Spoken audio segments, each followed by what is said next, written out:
So bago lahat, September 1 na, malapit na ang 13 month. Si Thanasis official nang pumirma sa Milwaukee Bucks, 2.9 million sa isang taon. So hindi naman nakalagay doon kung guaranteed ba ang binigay dito kay Thanasis dahil wala pang nilagay doon kung sinong player ang tinanggal.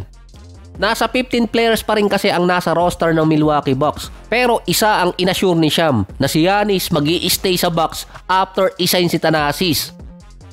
Ang isa sa mga reason kung bakit naglaro si Giannis sa Eurobasket kahit ang Bucks ay ininsist na magpahinga siya sa offseason ay para samahan si Thanasis at ma-recruit. Nakipag-discuss ang mga representative ni Giannis sa Milwaukee Bucks para sa kay Thanasis. Walang team ang sumubok na kunin si Thanasis at maingganyo si Giannis na lumipat ng team. Kakagaling lang din ni Thanasis sa Achilles tendon injury. Nasa harap na ng mga teams kung paano maiingganyo at magkakaroon ng rason si Giannis para makipag-trade, hindi ginawa ng mga teams. Dahil sa report ni Sham na pornada di umano ang pangarap ng Miami Heat sa ikalimang pagkakataon na ata to na makuha si Giannis. Mag-iintay na naman sila ng isang taon. Base sa mga write-ups, kailangan ng Miami na mag-intay until next summer kung si Thanasis, si Giannis ay magre-request ng trade. Nakadepende yon kung hanggang saan aabutin ang Bucks sa playoffs. Tumatiming kasi ang Miami sa tamang pagkakataon para makapag-trigger ng trade sa Bucks. Ando na at alam na nila kung paano pero hindi ginawa. Kung sinay nila si Thanasis, baka nag-isip si Giannis na mag-request din ng trade. At base nga kay Sham, official lang tapos ang trade rumors para kay Giannis ngayong off-season. Ang Lakers naman hindi pa tapos sa paghahanap ng isang sentro. Si Dalton Knecht nasa trade block na naman or trade rumors.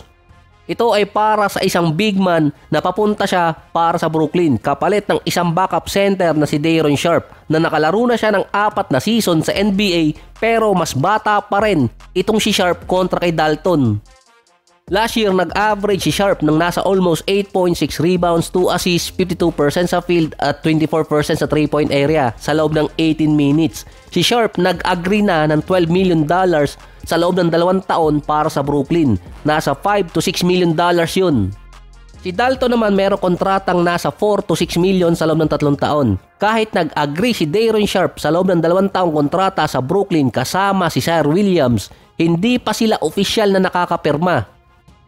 Nakapending pa rin yung status ng kontrata ng 2 player sa dahilan na iniintay ng Nets ang contract na maibibigay kay Cam Thomas.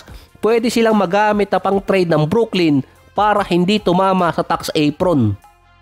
Dahil base sa Brooklyn, gusto nilang ilagay yung 2 player sa pending status until matapos yung off-season. Kaya may chance din doon na magamit si Day'Ron Sharpe pang trade. Mas bargain trade si Day'Ron Sharpe para dito sa Lakers kumpara kay Walker Kessler ng Jazz na ang hinihingi ay isang first rounder. Dahil yung binigay na kontrata ng Brooklyn dito kay Day'Ron Sharpe ay bargain din, nasa 5 to 6 million sa loob lang ng 2 taon. Nasa Jazz na kasi ang 2027 first round pick ng Lakers dahil sa Westbrook trade. Si Dalton naman dahil nga sa rotation na ginagamit ni JJ Redick na pang 9 or pang 10 siya sa rotation, malamang siya talaga yung magamit na pang trade. Meron naman kasing 2 backup center talaga yung Lakers kaso hindi pa sila panatag dun. Nagkaroon ng workout si Jimmy Butler at si Draymond Green habang off-season. Ang claim pa ni Draymond, katulad nung ginawa nung Game 7, sila ang magcha-champion next season. Gisingin nyo muna yung GM nyo na nananaginip pa ata. Wala pa rin kasing nasasign na player officially. Since tumating si Butler mula sa pagiging number 27 sa defense ng Golden State, naiangat naman niya yung team sa number 9 sa defensive rating. Kasama niya doon si Draymond Green. Gagamitin pa rin nila yung small ball lineup. Parang walang kamatayang dribble drive. Base naman kay Jeff Teague, hindi nagagana ang same tactics ng Golden State na ngayon nga hirap na si Draymond na bantayan ng gaya ni Jokic at ibang player na katulad niya na pangmatagalan. Pero base naman sa mga write-ups, yung chemistry ni Butler at ni Draymond Green nagiging okay. Hanggang sa masaya si Butler sa Golden State, walang problema. Kahit pa wala silang nasasay na player. Meron na naman kasing naka-lineup na 5 player na pwedeng mag-sign sa Golden State. Yun nga lang, baka maunahan.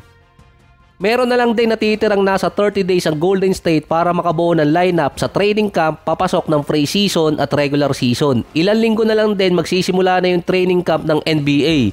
Unang pre-season game ng Golden State mangyayari by October 6. Nasa 35 or 36 days na lang yon mula ngayon, depende sa time zone.